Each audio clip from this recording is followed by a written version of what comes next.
श्री रामायण अयोध्या कांड अध्याय 41वां। श्री राम के वनगमन से रनिवास की स्त्रियों का विलाप।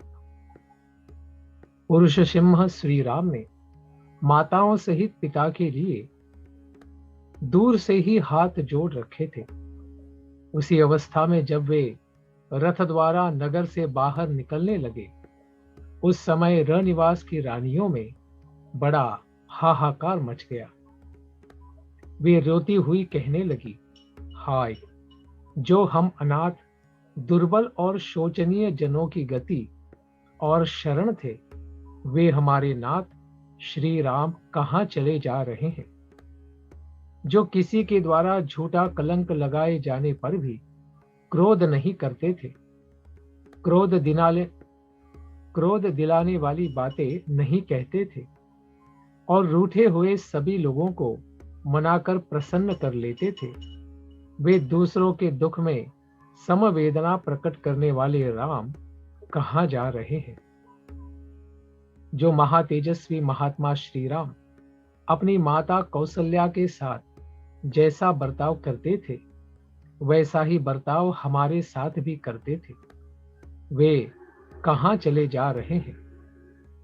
कैकेयी के द्वारा क्लेश में डाले गए महाराज के वन जाने के लिए कहने पर हम लोगों की अथवा समस्त जगत की रक्षा करने वाले श्री रघुवीर कहाँ चले जा रहे हैं। अहो, ये राजा बड़े बुद्धिहीन हैं, जो कि जीव जगत के आश्रयभूत धर्मपरायण सत्यव्रती श्री राम को वनवास के लिए देश निकाला दे रहे हैं। इस प्रकार वे सब की सब रानियां बछड़ों से बिछुड़ी हुई गौओं की तरह ही दुख से आर्त होकर रोने और उच्च स्वर से क्रंदन करने लगी। अंतःपुर में वह घोर आर्तनाद सुनकर पुत्र शोक से संतप्त हुए महाराज दशरथ बहुत दुखी हो गए। उस दिन अग्निहोत्र बंद हो गया, गृहस्थों के घर भोजन नहीं बना, प्रजाओं ने कोई काम नहीं किया। सूर्यदेव अस्ताचल को चले गए, हाथियों ने मुंह में लिया हुआ चारा छोड़ दिया, गवों ने बछड़ों का दूध नहीं पिलाया और पहले पहल पुत्र को जन्म देकर भी कोई माता प्रसन्न नहीं हुई। त्रिशंकु, मंगल, गुरु, बुध तथा अन्य समस्त ग्रह, शुक्र, शनि आदि रात में वक्र गति से चंद्रमा के पास पहुंचकर दारुण होकर स्थित हो गए। नक्षत्रों की कांति फीकी पड़ गई और गृह निस्तेज हो गए। वे सब के सब आकाश में विपरीत मार्ग पर स्थित हो धूमाच्छन्न प्रतीत हो रहे थे। आकाश में छाई हुई मेघमाला वायु के वेग से उमड़े हुए समुद्र के समान प्रतीत होती थी। श्री राम के वन को जाते समय वह सारा नगर जोर जोर से हिलने लगा।